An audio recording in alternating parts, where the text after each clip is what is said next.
Shalom, puji Tuhan. Hari ini kita akan merenungkan firman Tuhan. Sebelumnya kita berdoa. Terima kasih Bapa buat hari ini. Kami sebentar akan mendengarkan renungan firman. Kami butuh Engkau, dan kiranya firman ini memberikan kami semakin yakin tentang Engkau sendiri. Terima kasih Bapa, dalam nama Yesus. Amin. Puji Tuhan. Hari ini kita akan membahas dengan tema solusi atas masalah hidup kita. Zaman sekarang semua manusia sedang mencari apa? Solusi. Soliditas apa? Hidup. Ada masalah-masalah yang dihadapi oleh manusia zaman sekarang begitu sulit, Bapak Ibu. Baik keuangan, baik dalam seluruh keberadaan mereka, pertumbuhan, kepercayaan kepada Tuhan. Banyak masalah-masalah yang betul-betul membutuhkan solusi. Tapi solusinya apakah lewat kemampuan manusia saja, atau kita butuh firman Tuhan? Hari ini kita membahas dari satu kisah dalam Yohanes 6 ayat pertama sampai ke-15. Kisah ini mungkin Bapak Ibu pernah baca tentang Yesus memberi makan 5.000 orang. Tapi kita lihat dari perspektif firman Tuhan, bagaimana untuk mendapatkan solusi masalah atas hidup kita. Apa yang firman Tuhan katakan? Kita baca Yohanes 6 ayat pertama sampai 17. Sesudah itu Yesus berkata ke seberang danau Galilea, yaitu danau Tiberias. Orang banyak berbondong-bondong mengikuti dia karena mereka melihat mujizat-mujizat penyembuhan yang diadakannya terhadap orang-orang sakit. Dan Yesus naik ke atas gunung dan duduk di situ dengan murid-muridnya. Dan Paskah, hari raya Yahudi, sudah dekat. Ketika Yesus memandang sekelilingnya dan melihat bahwa orang banyak berbondong-bondong datang kepadanya, berkatalah ia kepada Filipus, "Di manakah kita akan memberi roti supaya mereka ini dapat makan?" Ayat 6, hal ini dikatakannya untuk mencobai dia, sebab ia sendiri tahu apa yang hendak dilakukannya. Ayat 7, jawab Filipus kepadanya, "Roti seharga 200 dinar tidak akan cukup untuk mereka ini, sekalipun masing-masing mendapat sepotong kecil saja." Yang ke-8, seorang dari muridnya yaitu Andreas, saudara Simon Petrus, berkata kepadanya, "Di sini ada seorang anak mempunyai 5 roti jelai dan 2 ikan. Tetapi apa artinya itu untuk orang sebanyak ini?" Ayat 10, kata Yesus, "Suruhlah orang-orang itu duduk." Adapun di tempat itu banyak rumput, maka duduklah orang-orang di situ, kira-kira 5.000 laki-laki banyaknya. Ayat 11, lalu Yesus mengambil roti itu, mengucap syukur dan bagi-bagikannya kepada mereka yang duduk di situ. Demikian juga dibuatnya dengan ikan-ikan itu sebanyak yang mereka kehendaki. Dan setelah mereka kenyang, ia berkata kepada murid-muridnya, "Kumpulkanlah potongan-potongan yang kecil, potongan-potongan lebih, supaya tidak ada yang terbuang." Ayat 11, mereka pun mengumpulkannya dan mengisi 12 bakul penuh potongan-potongan dari 5 roti jelai yang lebih setelah mereka makan. Ayat 14, ketika orang-orang itu melihat mujizat yang diadakannya, mereka berkata, Dia ini adalah benar-benar nabi yang akan datang ke dalam dunia." 15, karena Yesus tahu bahwa mereka hendak datang dan hendak membawa dia dengan paksa untuk menjadikan dia raja, ia menyingkir pula ke gunung seorang diri.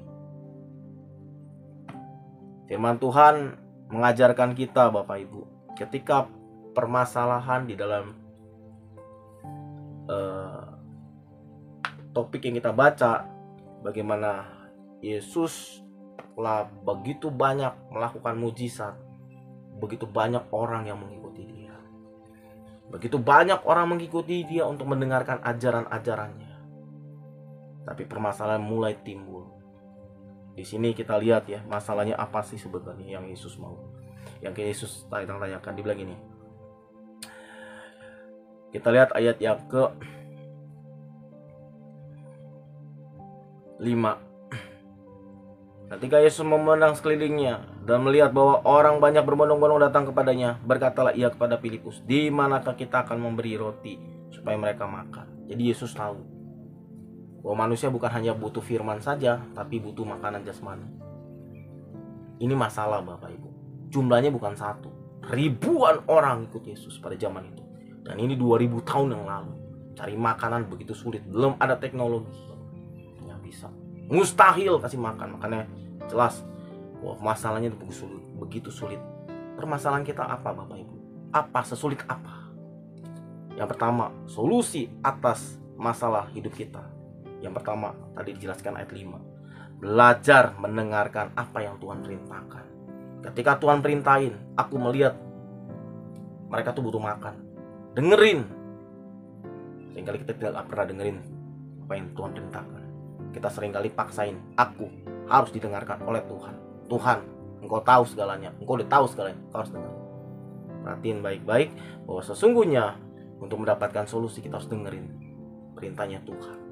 Yang kedua, kita ngelihat ayat yang ke-7.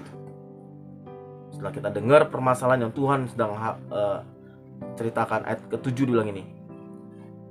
Jawab Filipus kepadanya, "Roti seharga 200 dinar tidak akan cukup untuk mereka ini, sekalipun masing-masing mendapat sepotong kecil." Ayat 8. Seorang dari muridnya, yaitu Andreas, saudara Simon Petrus, berkata kepadanya, "Di sini ada seorang anak yang punya 5 roti jelai dan 2 ikan, tetapi apa artinya untuk sebanyak ini?" Ayat 10. Kata Yesus, "Suruhlah orang-orang duduk, adapun di tempat itu banyak rumput, maka duduklah orang-orang itu, kira-kira 5.000 laki-laki banyak."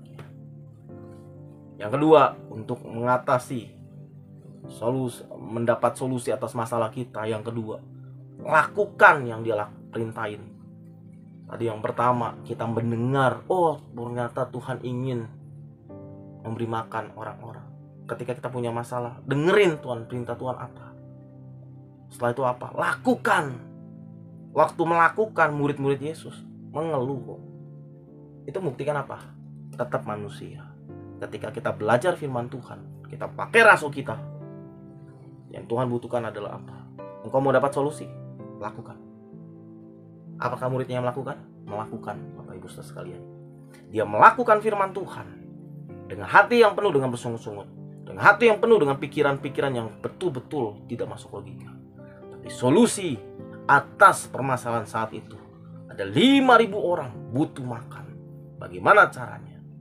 Yang ketiga Bapak Ibu, untuk mendapatkan solusi, kita lihat ayat 11.